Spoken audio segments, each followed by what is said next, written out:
Welcome to Surviving Motherhood, and Happy New Year. I hope you're looking forward to some great things in 2009. I also hope you took a minute to read those verses before you hit the play button. I'm guessing you're familiar with those verses from Lamentations, but I wonder, how familiar are you with the verse that comes right before? Jeremiah, the author of Lamentations, was having an awful time. He had been warning the people of impending disaster, and now it had come. Jerusalem had fallen, and the whole country was destroyed.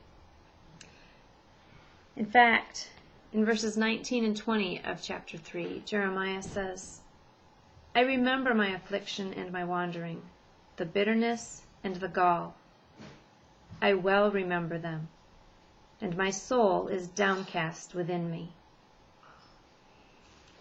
The whole book up to this point is filled with that sentiment, despair and suffering. And then comes verse 21, which I think is my favorite verse in the whole book. Yet this I call to mind, and therefore I have hope. Let's look at this verse closely. Yet. Looked at my thesaurus to find out what other words he could have used besides yet. There's however, nonetheless, in spite of that, nevertheless. Basically, Jeremiah is saying, in spite of what I've gone through, even though my circumstance is difficult, I'm suffering. However, the yet Jeremiah uses acknowledges the truth of his situation, but promises there's more to it. Yet this. The this to which he is referring talks about verses 22 and 23. Because of the Lord's great love, we are not consumed, for his compassions never fail. They are new every morning. Great is your faithfulness. Yet this I call to mind. This next phrase, I call to mind, tells us that Jeremiah purposely reminded himself of something. He had experience of knowing God's faithfulness, and he reminded himself of what he knew to be true of God. When I consider those words, I call to mind, I imagine that Jeremiah was putting forth effort to do something that wasn't natural. He was suffering, but in the midst of his suffering, he chose to tell himself the truth about God, even though his circumstance pointed to something entirely different. And the result of his efforts, we find in the last part of verse 21. And therefore I have hope.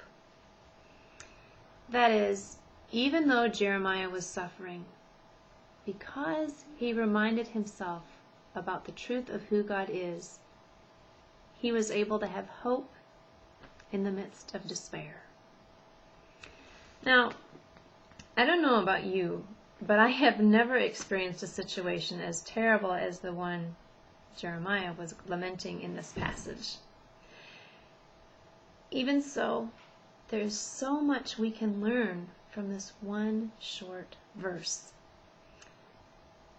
Imagine with me how we could paraphrase and amplify it. Even though the economy stinks and finances are really tight, in spite of the report from the doctor, regardless of relational strain and pressures, though the circumstances around me are frightening Nonetheless, I will remember who God is.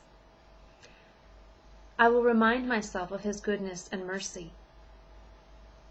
I will tell myself about how He has been faithful to me all my life, and I will be reassured that He will carry me through this situation as well.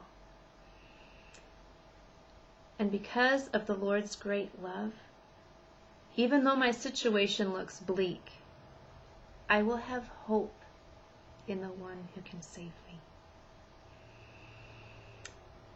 I don't know if any of the scenarios I mentioned describes where you are as you're entering this new year.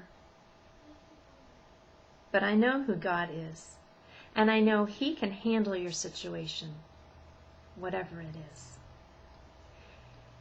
In the face of suffering, Jeremiah said, "Yet this I call to mind, and therefore I have hope." My question for you is, what's on your mind today?